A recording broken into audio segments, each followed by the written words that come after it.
Well, welcome, Frank, and thanks for being with us today. Let me start us off right away. What was it that drew you to stamp collecting, and how old were you when that happened? Well, thank you for having me, Peter. It's a treat. Like so many of us, I think one of our, parents or aunts or uncles maybe handed us a packet of stamps when we were, 5, 6, 7 years old. My grandmother gave me that favor. I still have the stamps that she gave me, and it caught on. And, like right away, I started to realize how much fun it was. And in those days, too, it's just about every kid collected stamps. So there was no shortage of friends to trade with and hang out with. And so it was kind of a perfect storm. It was, in a way, that was our internet in those days. Like, we all traveled the world, countries and cultures of the world. Kids today, of course, have the internet, and as far as not seeing very many stamps on letters, they don't have the same, motivation or spark to collect stamps. But we were really lucky because the way it knitted us all together and was such a fabulous education. So, and I think that's a fairly common story about amongst folks my decade. I won't admit to what that decade is, but the hair is probably a good clue. Thank you very much. Let me jump ahead. What brought you to stamp dealership? Because you are a well-known dealer. That is an intriguing question. I asked that myself. Sometimes my wife even asks that question. What I always had was, and this is because a very fascinating aspect of the hobby is the treasure hunt. Sometimes I'm thankful that I'm not a millionaire, because it wouldn't be exciting when I found a valuable stamp, so I already had $1 million. But because of that, I think you kind of keep your eye on stamp values, and you gradually, just by osmosis, just sort of soak it in, you gradually get a sense of what the business was like. And there was one occasion on which I went into a stamp store, paid $4 for a couple of stamps, went to another stamp store about an hour later and sold it for $125. And a friend of mine to whom I told that story immediately said, I should back you and get you started in this. So he did, and basically I've never looked back after that. And it's wonderful. I'm still a collector, as most dealers are, to at least to some extent.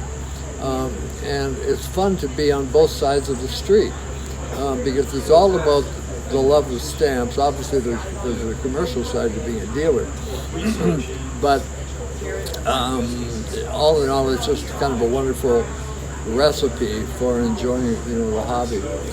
So, Frank, this is Beginner's Corner, and here's a beginner question that I want to ask you.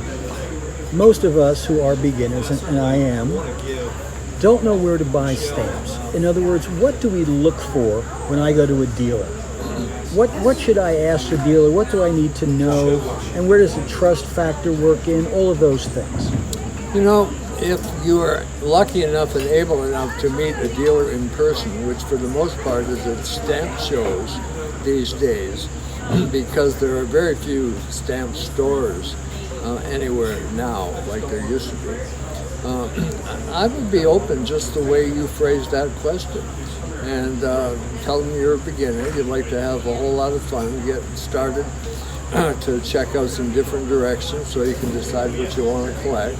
And can he recommend a moderately priced accumulation, little collection to get you started? I think that's a great way to start.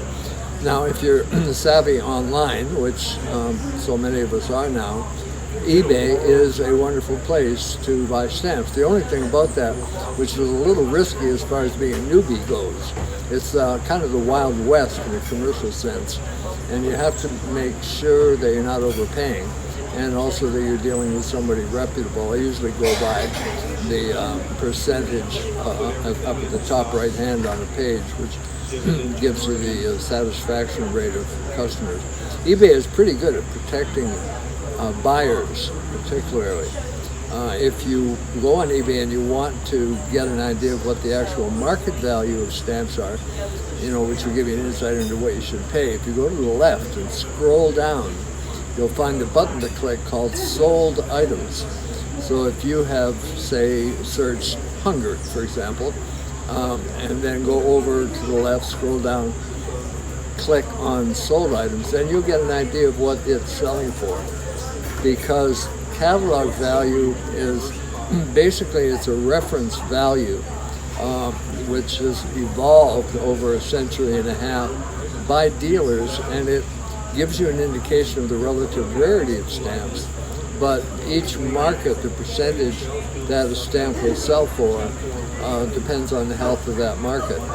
And so there's a whole kind of bunch of insights that you kind of roll together. The big thing is never spend more than you can afford to lose. Make sure you're building lots of fun into whatever you're doing.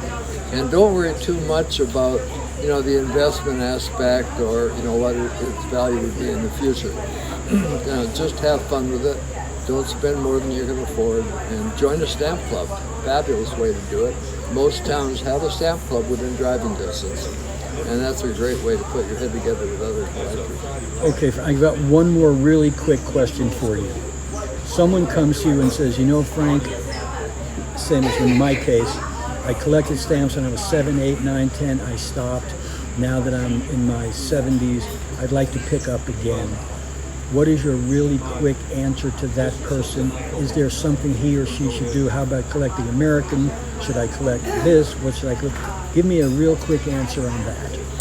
The best response, an immediate response, would be good for you, because the hobby is such a wonderful, stress relieving, relaxing, social, if you choose to be social, a hobby. So good for you. You made a wise choice. I would look at what interested you the most, and when you were a kid, that's probably a good first choice. Very often people choose a country to collect that they are from or their family was from. One kind of funny thing about that is that there are not too many people, and this is with all due respect, that collect the United Nations, and we realize, well, maybe that's because nobody's from the United Nations. So that's one lead that you might have, is what your own background is. But the most important thing is whatever strikes your fancy, whatever you think would be fun, that's what's going to do it for you. Thank you, Frank. This is going to be the first time, or part one, let's say, of this interview. We'll get up to part two in a couple of weeks or so, but thank you for this. I appreciate it. Hey, my pleasure, Peter. Thanks, man.